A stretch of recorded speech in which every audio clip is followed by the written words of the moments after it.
Bismillahirrahmanirrahim. Assalamualaikum warahmatullahi wabarakatuh. Di sini saya akan menjelaskan laporan hasil observasi bimbingan konseling. Perkenalkan, nama saya Setiawati, NIM 222-18008, kelas 3D PGSD. Metode yang saya pakai yaitu yang pertama konteks, yang kedua input, yang ketiga proses, yang keempat produk, dan yang kelima yaitu outcome. Kasusnya di sekolah tersebut yaitu bullying di sekolah. Tingkah laku anak dapat digolongkan normal atau tidak normal. Perilaku seorang anak dapat dikatakan normal apabila perilaku tersebut sesuai dengan apa yang berlaku di masyarakat.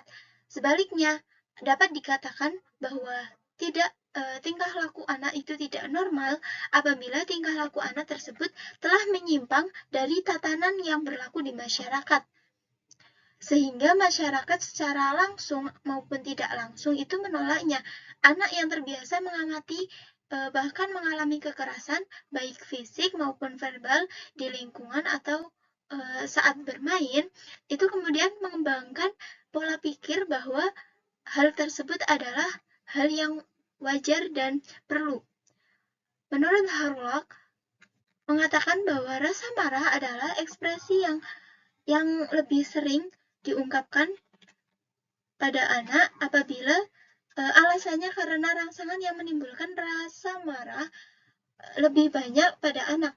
Anak juga mengetahui bahwa kemarahan merupakan cara yang efektif untuk memperoleh perhatian dan memenuhi keinginan anak tersebut.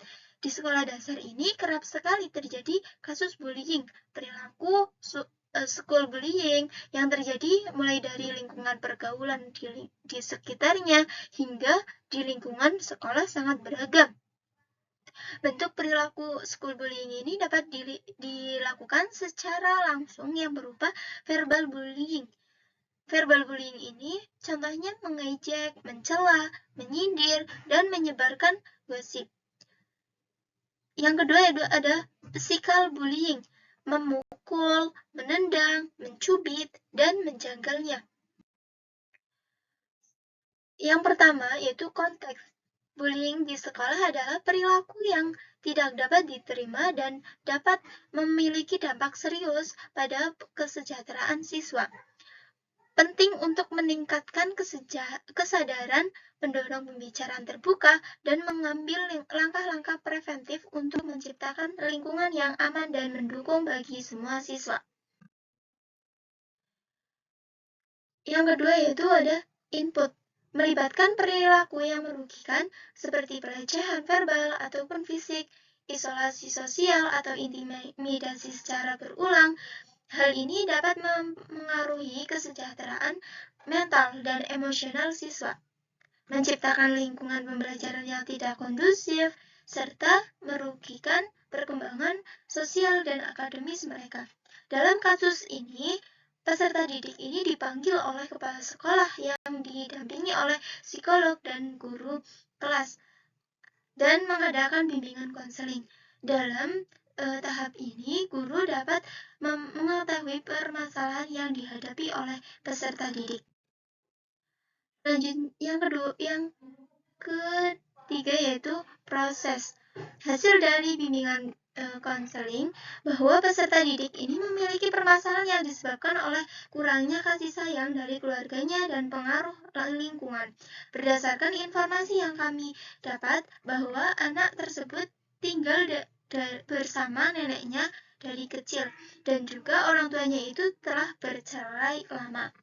Jadi untuk membantu mereka mengatasi dampak emosional dan mencegah terulangnya perilaku tersebut, kita terus memantau lingkungan sekolah dan memastikan bahwa langkah-langkah penanganan dan pencegahan keberlanjutan dan efektif. Yang keempat yaitu ada produk. Produk ini dapat dengan adanya bimbingan konseling siswa di mana siswa diberikan ruang untuk berpendapat serta bercerita sehingga mereka semua bisa mengeluarkan ekspresi diam diri dalam pengawasan guru. Yang kelima yaitu ada outcome. Outcome-nya itu siswa dapat belajar keterampilan sosial yang lebih baik melalui bimbingan konseling, membantu mereka berinteraksi dengan orang lain serta secara positif dan membangun hubungan yang sehat. Prinsip-prinsipnya yaitu yang pertama planning. Planning ini yang selanjutnya adalah keterlibatan semua pendidik dan tenaga kependidikan untuk menyelesaikan ataupun memperhatikan hal ini. Yang selanjutnya, menciptakan lingkungan yang mendukung anak untuk berkembang secara baik. Yang ketiga yaitu menggandeng orang tua dalam proses bimbingan konseling, memberikan informasi dan dukungan kepada mereka untuk mendukung perkembangan anak-anak mereka. Yang kedua yaitu ada organizing. Organisasi ini membentuk tim bimbingan konseling yang terdiri dari guru bimbingan konseling dan mungkin beberapa guru lainnya yang memiliki minat ataupun keterampilan dalam bidang bimbingan konseling. Yang selanjutnya ada berkomunikasi dan berkoordinasi dengan pihak sekolah, orang tua, dan masyarakat untuk mendukung keberhasilan program bimbingan konseling tersebut. Yang ketiga itu ada staffing. Keterlibatan antara kepala sekolah, koordinator bimbingan konseling, guru pembimbing, guru kelas, ahli psikolog, terus wali kelas, orang tua. Yang keempat yaitu ada leading.